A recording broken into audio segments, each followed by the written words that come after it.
আমি যে ময়দাটা মেখে রেখেছিলাম তার জন্যই হচ্ছে এই জিনিসটা। কি বানাচ্ছি এতক্ষণে তোমরা অনেকেই বুঝতে পেরে গেছো। আজকে যেটা করছি সেটার মধ্যে একটা অন্য ধরনের ইনগ্রেডিয়েন্টস দিচ্ছি। দেখে নিয়েছো কি কি দিচ্ছি? 2 কোয়া আদা, 2 কোয়া রসুন, কাঁচা লঙ্কা, আর এর সাথে আমি একটু গাজর দিয়ে নিয়েছি। চলো, আমার বাটা কমপ্লিট। দেখেছো থিকনেস?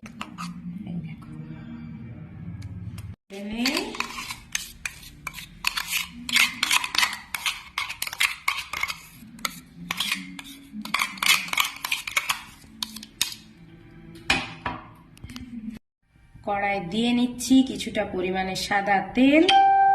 এটাতে আমি এই মটরশুঁটিটাকে একটু নেড়ে নেব। এতে দিয়ে নিচ্ছি কিছুটা পরিমাণে গোটা জিরে আর এটার মেইন ইনগ্রেডিয়েন্টস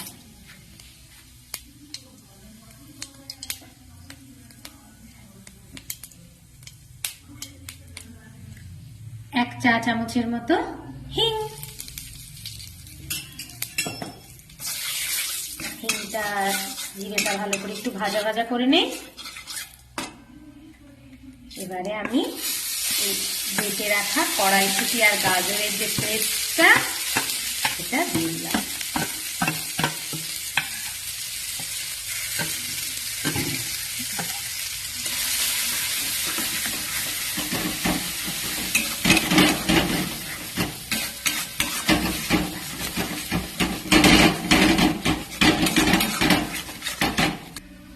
এতে দিয়ে নিচ্ছি পরিমাণ মতন লবণ আর সামান্য পরিমাণে আমাদের বাঙালির মতে হলুদ দিলে ভালো, তাই সামান্য হলুদ দিয়ে আবার একটু নাড়িয়ে নেই। নাড়িয়ে নিয়ে এটাকে একদম কম আঁচে নাড়িয়ে নাড়িয়ে জলটাকে পুরো মেরে শক্ত শক্ত করে দিতে হবে। আর একটুখানি টেস্টের জন্য দিয়ে দিলাম চিনি।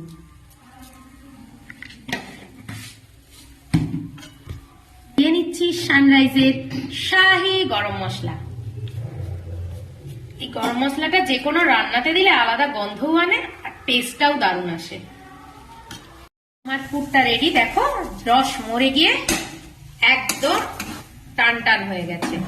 এবার এটাকে আমি তুলে একটু ঠান্ডা করে নেব, তারপরে বাকি রেসিপিটা করব।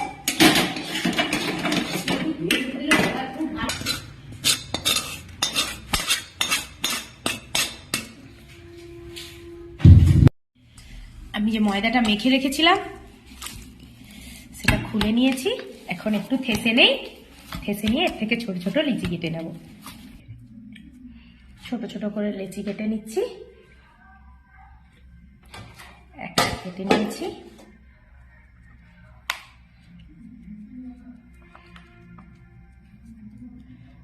পিঠের খিলির মতো করে গোল করে নিয়েছি। এবারে এর ভেতরে পরিমাণ মতো পুরটা দিয়ে দেব।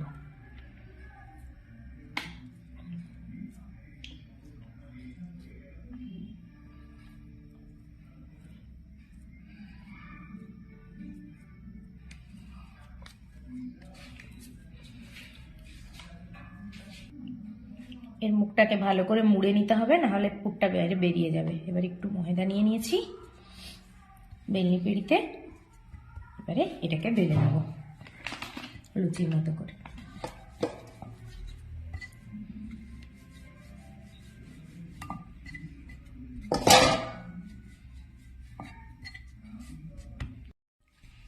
ধীরে ধীরে এটাকে হালকা হাতে বেলে নিতে হবে।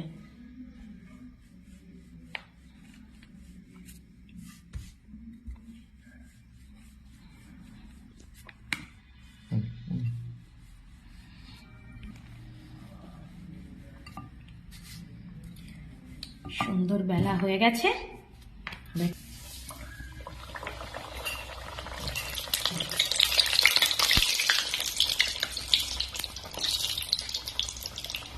আঁচটাকে একটু লো টু মিডিয়াম ফ্লেমে রাখতে হবে, ধীরে ধীরে এটাকে হতে দিতে হবে।